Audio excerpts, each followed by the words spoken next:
doctoral se ocupó de analizar la casa de Isabel la Católica, sus espacios domésticos y el ceremonial de corte vinculado a su vida cotidiana. Los resultados de este trabajo fueron publicados por la institución Gran Duque de Alba y ha sido citado por investigadores e investigadoras, tanto nacionales como internacionales. Tratándose de una de sus principales líneas de investigación, ha publicado otros libros y artículos relacionados con la corte de los Reyes Católicos, el último hace apenas una semana, sobre la moda en tiempos de Isabel I de Castilla, publicado por el Instituto Universitario Simancas. Combina esta línea de investigación con trabajos vinculados a la arqueología insular y norteafricana.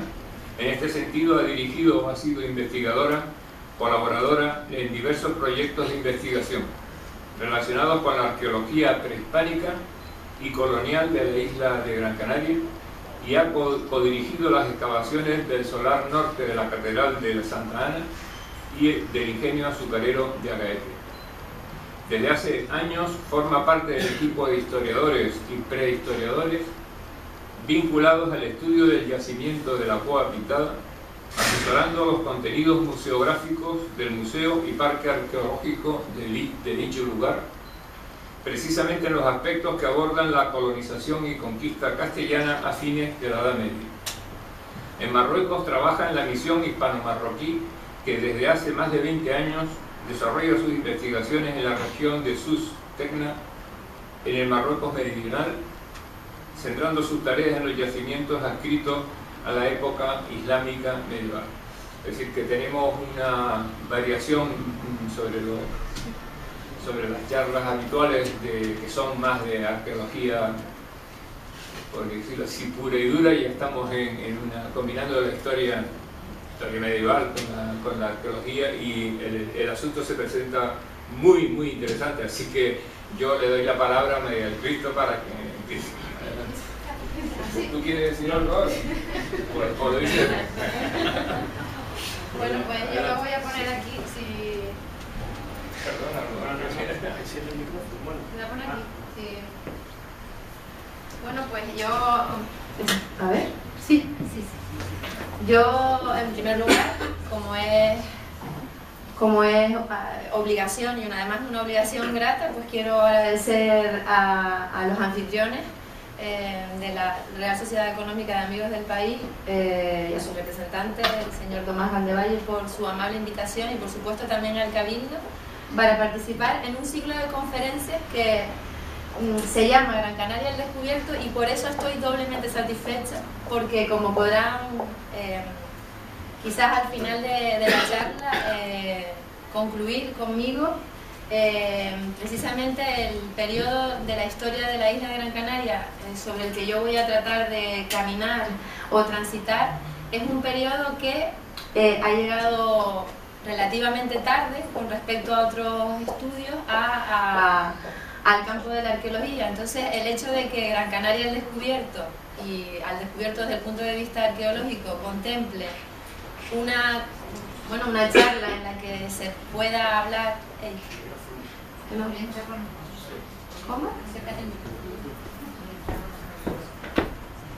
¿Cómo? ¿Cómo que sí? Que me la oigo rebotada, pero bueno, no importa. ¿Así mejor? Bueno, decía, no sé si me escucharon algo, pero bueno, en principio que mi agradecimiento es doble, y es un motivo de satisfacción, no lo digo por dar al Padre, sino que, bueno, porque efectivamente yo creo que es una buena señal de que exista una charla sobre estos temas, pues el hecho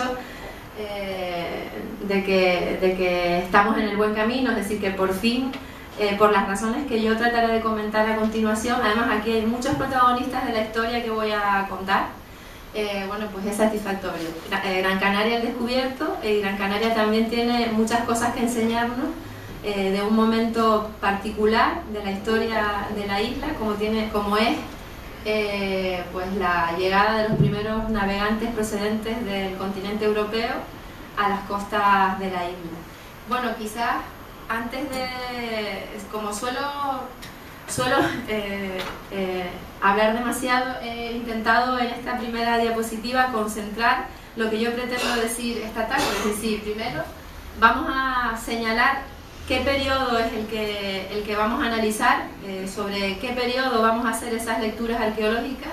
Vamos a hablar del contexto, es un momento peculiar y concreto que ya veremos que no ha tenido demasiada fortuna a veces en los ámbitos académicos y eso también, en consecuencia también desde el punto de vista de la investigación. Vamos a tratar de saber cómo podemos acercarnos al conocimiento de ese momento concreto, vamos a hablar de la fuente y por supuesto lo que nos ha traído aquí, es decir, cuál es la aportación de la arqueología a ese momento de la historia que enseguida voy a definir claramente y sobre todo lo que yo creo que es más interesante seguramente para ustedes, que es conocer los lugares, esos escenarios coloniales, las cosas coloniales que vamos empezando a conocer, porque estamos todavía en un camino que está iniciando su recorrido. Es una tarea que tiene un porvenir magnífico, pero que está todavía iniciándose.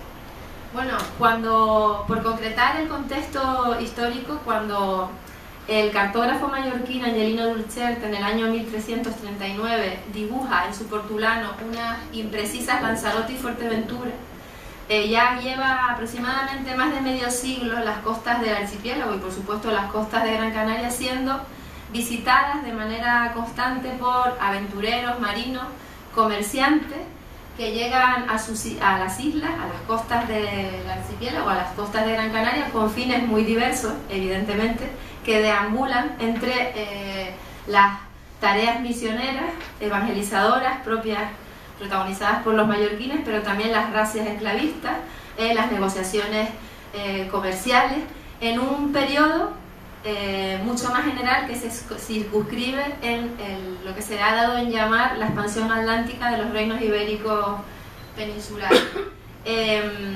Ese periodo culmina de alguna manera en el año 1526, cuando se funda la Real Audiencia de Canarias, y desde mi punto de vista y desde algunos investigadores e investigadoras es el momento en el que culmina lo que nosotros hemos dado en llamar la etapa colonial. Es decir, ahí acaba la colonización y conquista, evidentemente, del archipiélago, que es un proceso muy largo, que tiene muchas fases, pero que durante todo su desarrollo, más de 150 años, que como les digo, tiene una fase de conquista, si quieren, simbólica, usando la expresión del profesor Onrubia Pintado, o también una fase obviamente de guerra militar, que es la que todos conocemos y la que seguramente más grabada tenemos en nuestra memoria, pero es un periodo amplio que transforma totalmente el territorio insular. El territorio insular se llena de torres de conquista, se llena de almacenes comerciales,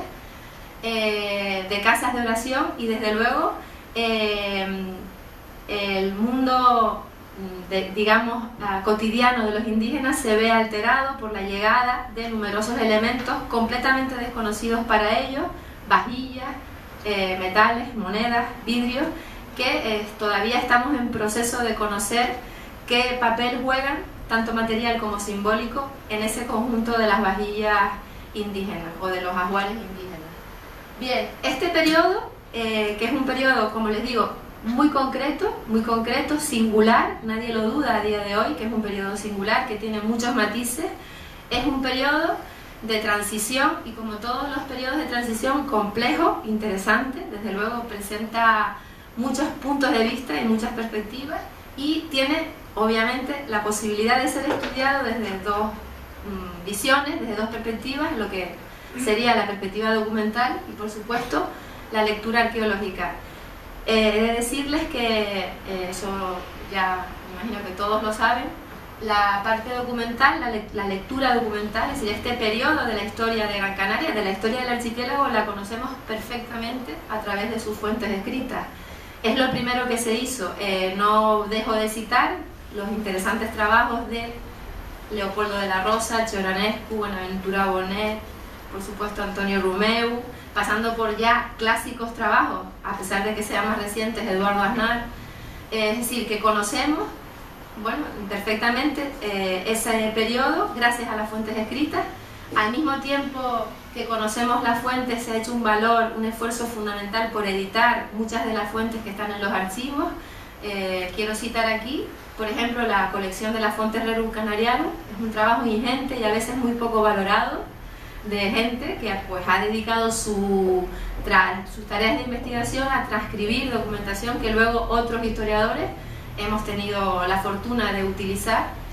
Y lo que ha faltado durante mucho tiempo es una lectura arqueológica, es decir, lo que ha llegado ciertamente tarde ha sido, bueno, tarde, es decir, que sigue siendo una asignatura pendiente, es la cuestión arqueológica, que digo llega tarde, pero ya ha llegado, y es un poco lo que pretendo contarles esta tarde, muy brevemente, porque yo creo que sería, es decir, he hecho una afirmación rotunda, creo que ha llegado tarde, y un poco quiero explicarles a ustedes las razones de por qué ha sido así, que todas son absolutamente legítimas, no hay absolutamente ninguna culpabilidad en esto, porque tiene que ver con las vocaciones personales, tiene que ver, bueno, con los entresijos académicos también, pero en definitiva esas son razones objetivas que afortunadamente han ido cambiándose, sobre todo a partir de la década de los 90.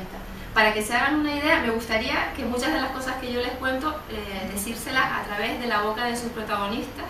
En torno a los años 80, en el año 1987, el desaparecido Celso Martín de Guzmán, de todos conocido, escribía, creo que en la revista Guairo, el siguiente pensamiento: lo arqueológico en Canarias es consubstancial y equivalente a lo aborigen, a lo prehispánico, a lo guanche en Tenerife, y en realidad no existe otra arqueología que no sea la referida al mundo anterior a la llegada de los europeos a las islas, pongamos una fecha a principios del siglo XV. Es decir, eso lo decía Celso Martín de Guzmán a finales de los 90, y yo creo que de alguna manera Tomás Van de Valle acaba de decir, estamos en una conferencia atípica, ¿no? Es decir, estamos tratando temas distintos a los habituales.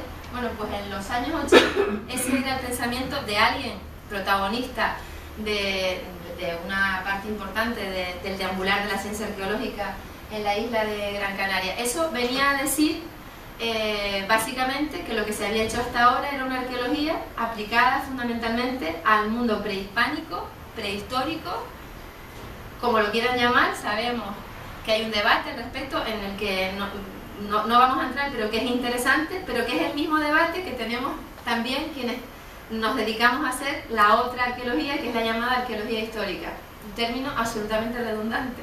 Arqueología histórica, pues sí, claro que es histórica.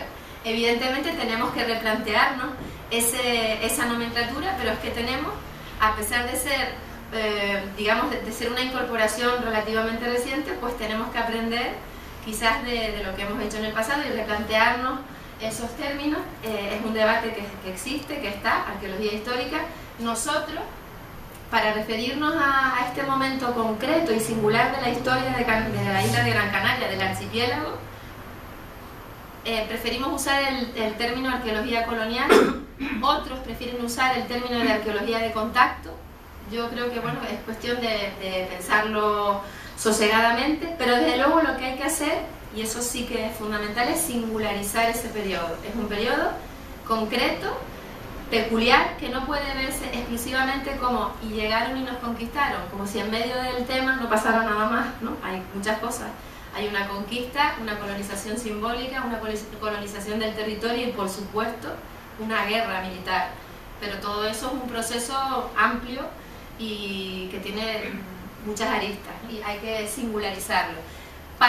Por ser muy rápida, pero quizás para contextualizar la cuestión, es el tema de otra conferencia. Yo no soy la persona más adecuada para hacer un repaso sobre la historiografía de la ciencia, o sea, sobre el deambular de la ciencia arqueológica en Canarias. Hay personas en nuestro ámbito académico y no académico que que han trabajado sobre esas cuestiones, pero quisiera contarles por qué, cuando empieza la ciencia arqueológica en Canarias, que empieza de la mano de las sociedades científicas. En el año 1881 ya había 3 sociedades científicas en el archipiélago canario, en la Cosmológica de La Palma, hoy convertida en museo insular, creo, sí, ¿no? El Gabinete Científico de la mano de Betancur Afonso y, por supuesto, como no, el Museo Canario, que sobrevive a su fundador, Silvio Naranjo. Bueno, pues esas sociedades científicas, en el marco de esas sociedades científicas, que algunos investigadores consideran la primera etapa de crisis de la arqueología insular, otros más precavidos como Manuel Ramírez Sánchez prefieren hablar de etapa oscura, pues es una época en la que la ciencia arqueológica empieza a caminar en el archipiélago y de la mano de la antropología, de la que por supuesto nunca se ha separado, y la prueba evidente es que en la actualidad los estudios de antropología y de bioantropología son punteros en el ámbito académico y científico de las Islas Canarias. Bueno, empieza a deambular de la mano de la antropología porque sus representantes son fundamentalmente médicos, tienen su vocación particular, absolutamente legítima, y les interesa pues problemas vinculados a los orígenes, al poblamiento, y es una época también en donde trabajan de la mano sobre todo de los presupuestos teóricos franceses y donde se genera también el mito del buen salvaje de la mano de Sabino Berthelot. Es la época esta que es sustituida por otra época más compleja, la Comisaría General de Excavaciones Arqueológicas, que se funda a finales de la Guerra Civil y que, bueno, que es un organigrama muy complejo que no voy a hablar aquí, pero que en definitiva inicia una nueva etapa. Esa comisaría refleja todos los intereses del régimen franquista, centralización del patrimonio y, bueno, con un objetivo claro que en Canarias tiene un efecto curioso porque consigue españolizar la arqueología, alejándola de los franceses, de ese afrancesamiento que tenía la ciencia arqueológica en las islas. Y bueno, es la época de personajes de todos conocidos como Jiménez Sánchez y en Gran Canaria y Diego Cuscoy en Tenerife. Bueno, personajes que no tenían ninguna formación como arqueólogos, eran fundamentalmente maestros en su mayoría y obviamente fueron el ejemplo de una época que también se preocupó por el tema del poblamiento, un poco acercándolo al ideal del régimen. El régimen buscaba, o sea, es la época en la que en Canarias se habla de los posibles orígenes ibero-mauritanos e ibero-saharianos, de acuerdo con esa vocación africanista del régimen de Franco, y al mismo tiempo también es la época donde surgen ciertos pensamientos que vinculan el poblamiento a un origen celta o indoeuropeo, que también, aunque parezca contradictorio, forma parte de esa mirada de esa germanofilia del régimen franquista. O sea, que aunque parezcan contradictorios, pues son cuestiones que se complementan. Hemos de decir que es una época, curiosamente, en la que estos personajes, yo creo que conocemos una gran parte de nuestro pasado prehispánico gracias a su labor de búsqueda y de búsqueda con su medio. Pero curiosamente en Canarias, fíjense que en ninguno de estos momentos hemos oído hablar ni de torres de conquista, ni de reales de Las Palmas, ni de iglesias. O sea, que sí que no existe en ningún momento esa preocupación por la búsqueda de ese pasado, todo lo contrario.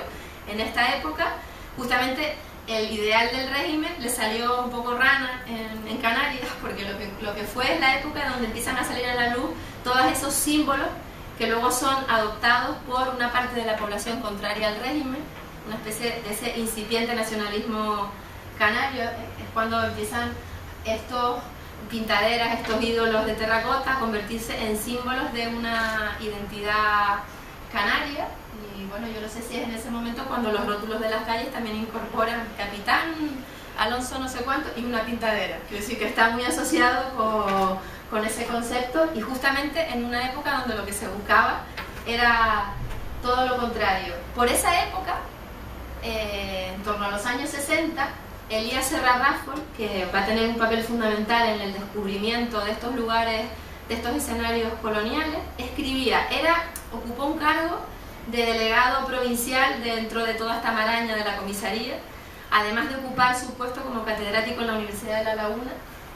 Y a mí, una de sus funciones era pues controlar aquello que se excavaba, lo que se encontraba, un poco controlar el papel de los llamados aficionados a la arqueología, ¿no? Que se dedicaban a hacer un pequeño ajuar casero con todos los materiales que iban encontrando por ahí. Pues un poco el papel era controlar.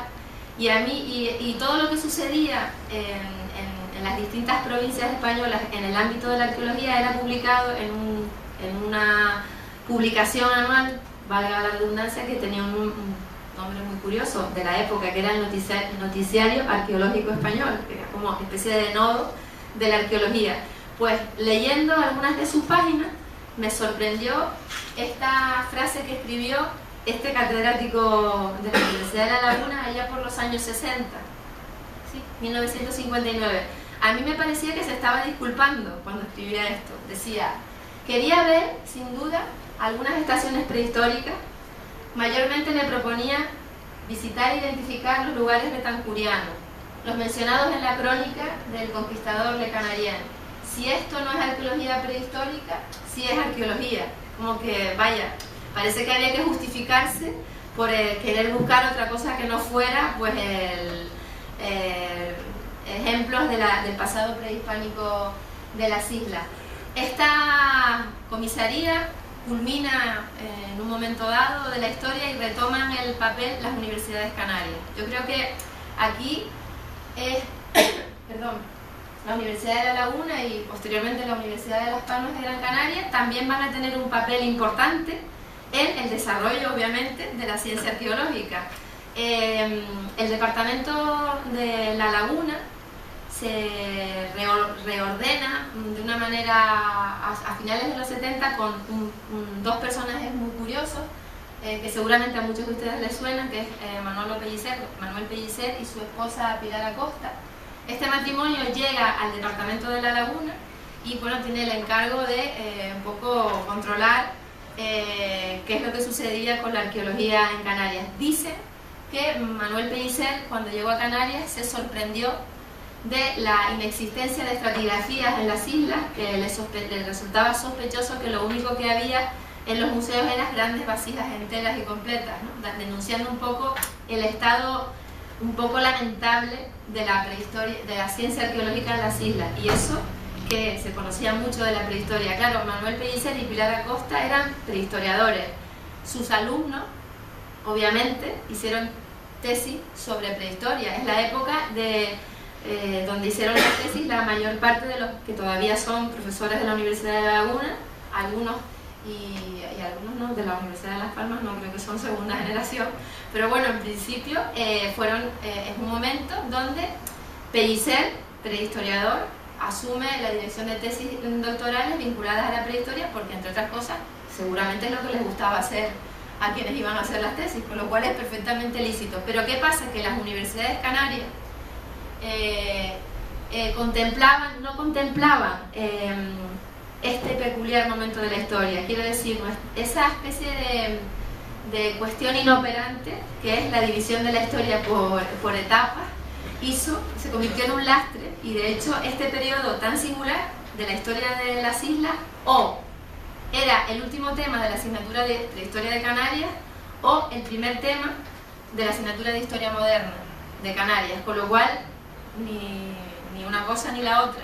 Se mantuvo durante mucho tiempo en un desván intransitado, en el que contribuyeron, yo creo, pues por un lado esa inoperancia de la división en etapas, y por otro lado el hecho de que no se hubiera formado ninguna línea de investigación en el ámbito de la arqueología, porque la arqueología estaba, digamos, era un área y sigue siendo un área de las áreas de prehistoria por una cuestión de tradición académica, ¿no? También es verdad que los historiadores de la Edad Media no se ocuparon, salvo Elías Serra Ráfoli y con posterioridad Antonio Tejeda y Eduardo Aznar, de cuestiones vinculadas a la arqueología. Quiero decir que en esto, desde luego, lo único que hay es una cuestión vocacional, de tradición académica y ya, ¿no? Sí. ¿En qué momento?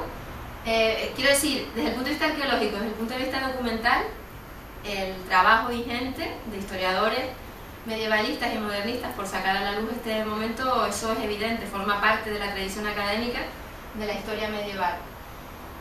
Para mí, debo decir que hay un momento claro que tiene que ver en torno a los años 90, donde yo creo que la propia ciencia arqueológica, quienes están aquí que se dedican a eso, a lo mejor podrían profundizar más en el tema se reinventa. Yo creo que se convierte en una ciencia del patrimonio también. De hecho, la arqueología se profesionaliza, se convierte en una ciencia profesionalizada, ¿no? A partir de los años 90, por razones vinculadas seguramente empiezan a aparecer, a realizarse proyectos de excavación arqueológica en recintos históricos. Vamos a usar esa expresión general, sin particularizar en la época colonial. Yo creo que es la arqueología preventiva, de gestión, de urgencia, o las diferentes versiones que nosotros les podamos dar, la que saca a la luz lugares hasta entonces no transitados por la arqueología, es decir, no forman parte de una vocación inicial desde la investigación. Yo creo que surgen lugares que hay que rehabilitar arquitectónicamente, que tienen problemas de humedad, y se exige en esos casos una excavación arqueológica, y de repente empezamos a ver intervenciones en la Torre del Conde en La Gomera, que se limpió los alrededores y se hicieron unos sondeos, o las intervenciones en la iglesia de la Asunción de La Gomera, un lugar colonial por excelencia. Sabemos que en este escenario tuvieron lugar las exequias de Juan Rejón y también la venta de esclavos por parte de Pedro de Vera y Beatriz de Bobadilla, ahí en ese escenario, pero es objeto de un trabajo de remodelación, de rehabilitación, que ahora sí que está siendo el material contenido en este lugar y de esta excavación sí está siendo objeto de estudio, pero muchos años después. No era el objetivo prioritario. Hay intervenciones en otros lugares, en La Palma, en la ermita de San Benito. La excepción es San Marcial del Rubicón, es la excepción. Elías Serra Raffol ya nos acaba de decir el interés que tenía por este lugar, que se excavó junto a su hermano José Serra Raffol, y posteriormente Eduardo Aznar y Antonio Tejera también. He de decir que no como un proyecto de investigación de motu propio, también el objetivo era también un poco de control del lugar, etc. Pero es la única publicación que hay fuera de aquí, en un congreso de arqueología medieval, es precisamente los trabajos de Antonio Tejera y de Eduardo Aznar, la primera vez que salen fuera de la isla y tienen una difusión fuera del archipiélago. Para mí es la época dorada, si entendemos la época dorada, la posibilidad de encontrarnos con esos lugares por las razones que sean, y bueno, es la época dorada, la época del convento, del convento de San Francisco, que se excava porque se va a construir ahí el conservatorio, y es la época de la iglesia de la Concepción de Santa Cruz de Tenerife, que también tiene problemas de humedad. Y yo creo que estos son los dos grandes ejemplos como de un antes y un después, para mí, porque aunque el fin no fuera conocer lo que sucedía en estos lugares, sino que había que llevar a cabo una excavación preventiva, se formaron equipos, por primera vez equipos multidisciplinares que contemplaban arqueólogos, documentalistas, arquitectos, proyectos integrales. Y es verdad que todos estos trabajos en estas primeras épocas los llevaban a cabo profesores de las universidades o becarios. Si no, todavía no había, digamos, el efecto de la arqueología profesional. Yo creo que además están aquí los directores de Arqueocanarias, que de fecha de fundación, la empresa, el 94. Quiero decir, en estos momentos todavía son profesores universitarios quienes abordan estas tareas de investigación, pero yo creo que es justo reconocer, y siempre lo hago, el papel, en este caso de Matilde Arnay de la Rosa, que era la profesora de la Universidad de Prehistoria, que encabeza este proyecto multidisciplinar y que yo creo que tiene la sensatez y la suficiente amplitud de miras para convertir luego eso en un proyecto de investigación a largo plazo, que todavía hoy está dando sus frutos. Creo que vamos por la segunda tesis doctoral leída, a camino de leer la tercera. Quiero decir, una cosa que empieza siendo un proyecto vinculado a proyectos de restauración se convierte en un proyecto de investigación. Por eso para mí es la época dorada. Le siguen otros trabajos ya centrados en Gran Canaria, como es el del Solar Norte de Santana, que tampoco es un proyecto de investigación, también es un proyecto, digamos, de arqueología preventiva, o como le quieran llamar, que tiene 3 campañas diferentes, en donde ya en la primera se descubre la mayor parte del solar. Me corregirá Pepe si con la campaña de ustedes, la tercera, salió la plazoleta de los Álamos, ¿verdad? La parte sí, pero en realidad, bueno, tenemos prácticamente todo el recinto, el primer hospital de San Martín, la ermita del Sagrario, la primera calle, para la que sabemos incluso el ancho que debía tener, que pasara un carro, conocemos el trabajo siempre vinculante de la documentación y la arqueología. Bueno, es un ejemplo interesante que seguramente en un futuro, creo que sobre todo en la segunda y en la tercera, nos centramos básicamente en el estudio de los enterramientos, pero bueno, que en principio es una tarea importante. Es la época del Castillo de la Luz, también, que surge también como un proyecto, porque se van a realizar unas obras en el castillo. Es un lugar emblemático, interesantísimo, y aquí yo creo que sí que ya empiezan a trabajar pues empresas de arqueología vinculadas a este tipo de trabajo. Y bueno, por ponerles un ejemplo, el ingenio azucarero, del que hablaré seguidamente, que es la última incorporación a este elenco de lugares coloniales. Me falta por citar la Cueva Pintada, pero como me voy a detener en ella y en el ingenio al hablar de los materiales, pues bueno, quiero decir, por resumir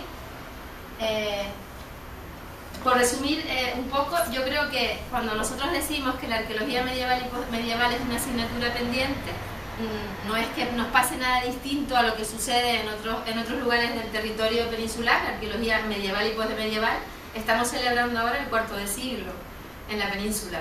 Pero, bueno, yo creo que es justo decir que el mérito de que llegue es, pues quizás, desgraciadamente, no de la arqueología de investigación en un principio, ¿no? Sino, bueno, creo que es otro tipo de trabajos los que hacen que de repente surjan la posibilidad de poder contemplar estos lugares coloniales.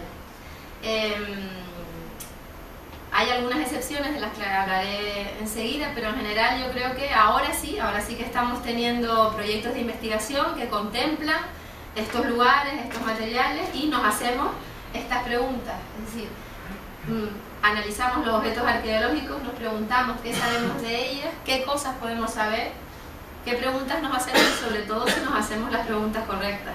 Porque en ocasiones ya saben que una buena respuesta depende siempre de una buena pregunta. Bueno, yo quiero pasar ya al material, a la materialidad de estos escenarios coloniales, con muy rápidamente lo que empezamos a saber. Y quiero decir que la mayor parte de la información de los objetos que yo les voy a presentar vienen de dos lugares emblemáticos. Por un lado, la Cueva Pintada de Galdar, que yo no se las voy a presentar porque todos la conocen, ese recinto que tiene más de 60 estructuras, incluyendo la cueva, las casas, la cámara policromada, las cocinas, etc.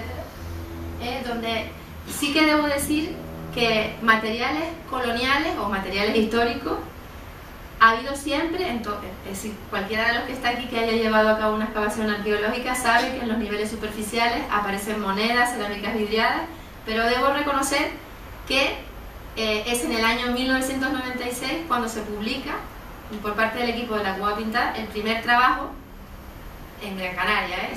Debo decir que aquí no quiero olvidar los trabajos que está haciendo Elena Sosa sobre todo el material histórico de San Francisco, incluso de las cosas que se han ido encontrando en Lanzarote y Fuerteventura, pero en Gran Canaria es verdad que el primer artículo es en el año 1996 y surge de la preocupación de los investigadores de la Cueva Pintada por saber qué pasaba con esos materiales que aparecían allí, que yo creo, estoy segura que en principio les descolocaron bastante, ¿no? Esas cerámicas vidriadas o esas monedas de los Reyes Católicos, esas pulseras de vidrio, pues les descolocaron bastante, pero ya es un primer paso y el interés quizás habría que centrarlo en ese momento. Y eso, en la Cueva Pintada, claro, tiene una fecha muy amplia. Nosotros nos vamos a referir a esa arquilla cronológica de las dataciones de la Cueva Pintada, de los últimos compases de la colonización y de la conquista.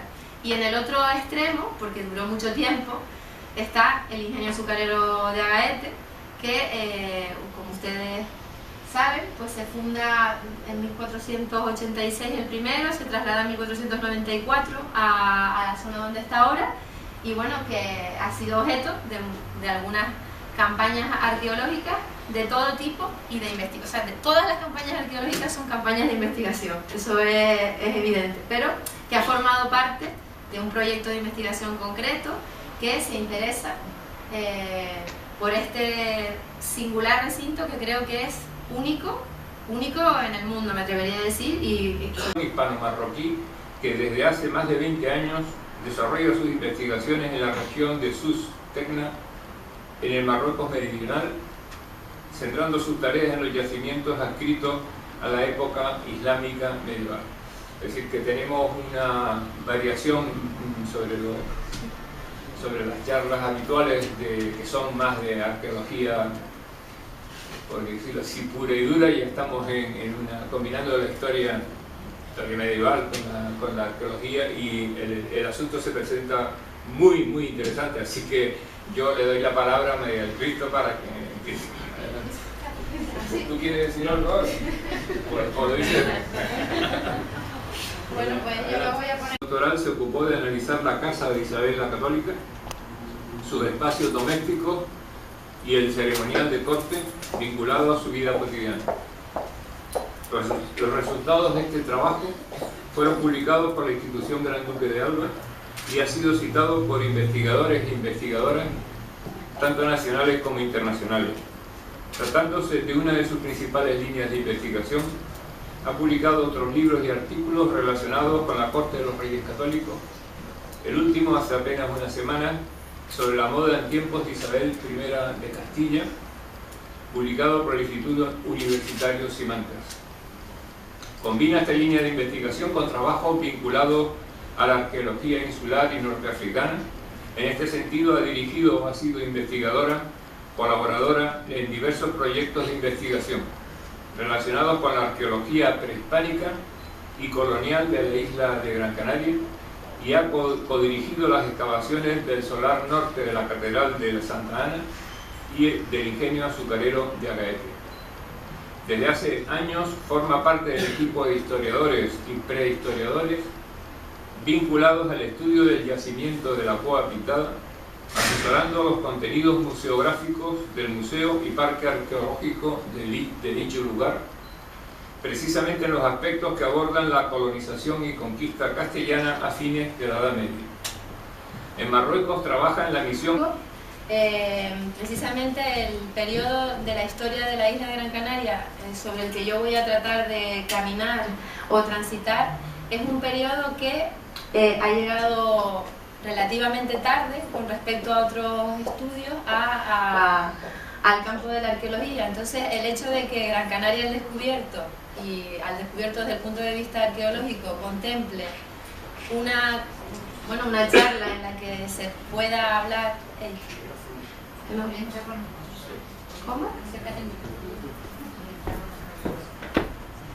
¿Cómo? ¿Cómo que? ¿Sí? Que me la oigo rebotada, pero bueno, no importa. ¿Así mejor? Aquí, sí. ¿Me la pone aquí? Sí. Bueno, pues yo... A ver, sí. Yo, en primer lugar,